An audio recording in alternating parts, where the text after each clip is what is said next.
much money do you spend on your basic needs? What about contraception? Something, in my opinion, which is a basic need. I'm born and raised in the United Kingdom, and I, along with the rest of the population, do not have to pay for contraceptive products. The most common form of contraception is oral contraceptives, also known as the pill. A woman would spend up to $1,200 a year, and a male would spend approximately $300 a year on condoms. Do you agree that you should spend this much money on contraceptive products? No, this is outrageous.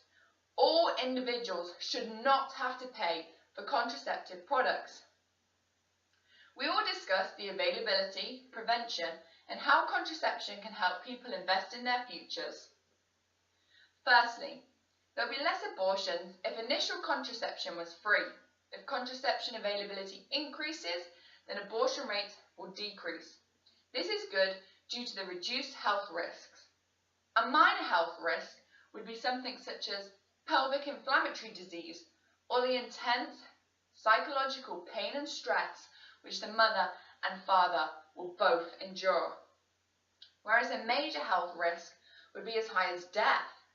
A statistic from afterabortion.org, last updated in 2014, states that the leading cause of death between no pregnancy, birth, miscarriage, and abortion is drastically higher in abortions. Furthermore, once a woman conceives, she is in a difficult position, along with her partner, to decide whether it is the right decision to keep or abort the fetus. If contraception was initially free, then a woman would never be in this position along with their partner. And if they both were sure that they wanted a child, then the woman would never have to take this form of contraception. But at least she would have an option. A statistics from the Journal of Adolescent Health by Lawrence B. Fisher, Volume 56, Issue 2, page 223, states that up to the year of 2013, there have been 614,000 abortions within the United States of America, compared to 81,000 in the United Kingdom.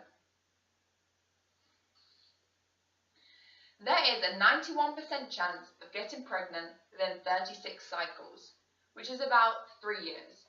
According to babycenter.com, last updated in 2015, says that a woman between the age of 15 to 40 will become pregnant approximately 8 times. Without any form of initial contraception, this would result in that person having to have an abortion 8 times, drastically increasing the individual's health risks along with a huge expense. This expense is anywhere between $2,400 and $13,600. None of this would be necessary if initial contraception was free. Another strong point is that contraception is a preventive healthcare that saves lives. A branch of this would be that contraception helps space between births, which is better for the mother and the child.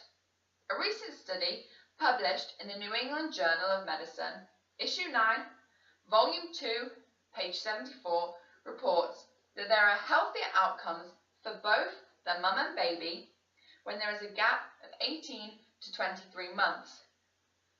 This particular study showed an increase in low birth weight, prematurity, and small-sized babies when the children were conceived prior to the 18th month or greater than the 23-month period. The last thing a mother and father wants is for their new baby to have health risks. Also for additional risks towards the mother. Whereas contraceptives can help appropriately and safely space the time between births. When people make the comment that a condom is a lifesaver, this is no joke. HIV and STDs are all either infections or diseases which can be transmitted through sexual intercourse. According to babycenter.com, last updated in 2015, when used consistently and correctly, condoms are highly effective in the prevention of these infections and diseases. They are transmitted through bodily fluids, and a condom, whether it is a female condom or a male condom, will act as a barrier for these bodily fluids. Therefore, if contraceptives, such as condoms, were free, this would also reduce the risk of people catching HIV and STDs, which would save lives, along with the embarrassment and daily struggle.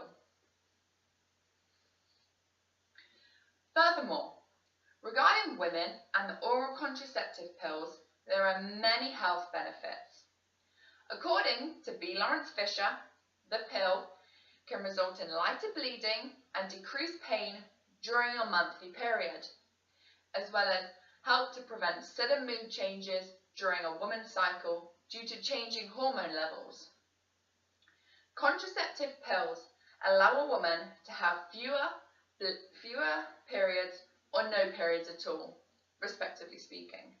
Especially within teenage girls, appearance is a factor which many girls care about and take pride in.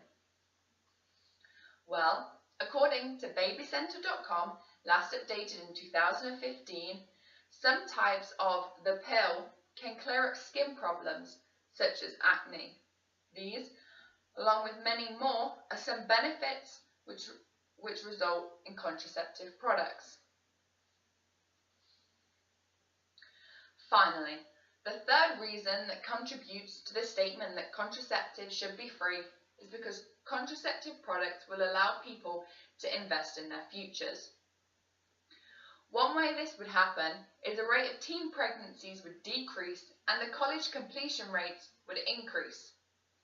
An individual who has a college degree is more likely to receive a job compared to someone who did not complete college due to falling pregnant. According to progressivepolicy.org, last updated in 2016, research has been performed, and out of all male and female dropouts, 47% of them are women due to falling pregnant. Well, somebody's future is past their college years and into adulthood. Overall, people with low income usually have more children compared to people in the middle or high class. This is difficult on the parents, as the more children they have, the more their income has to be divided. But if contraception was free, then these individuals could reduce their family size, resulting in daily living being more affordable rather than a struggle. This happens to result in welfare being given to these individuals, which comes from taxpayers. Progressivepolicy.org, last updated in 2016, supports this statement. Therefore, with contraception being free, family size would decrease. As a result of this, parental time and resources can be invested further in each child. Compare a family of 6 to a family of 2. Parents would be able to spend more quality time for a longer period of time with the 2 children compared to the 6. If a parent only has 2 hours in the evening to spend with their children, then the more children there are, the time for each child will decrease. This also comes down to the resources you can afford to give to your children. Again, compare a family of 6 to a family of 2. The children have reached the age that they are in the need of high technology to successfully complete their education, or for the need of a large amount of books to be successful. The quantity and quality of those resources would be more advanced for the family who have 2 children compared to 6 children, assuming that the income was the same for both families. Throughout this viral video, I have given you a better understanding of the need for free contraception and the reasons why all individuals should not have to pay for it. Throughout the ideas of availability, prevention, and how this can help people invest in their futures. Thank you for listening.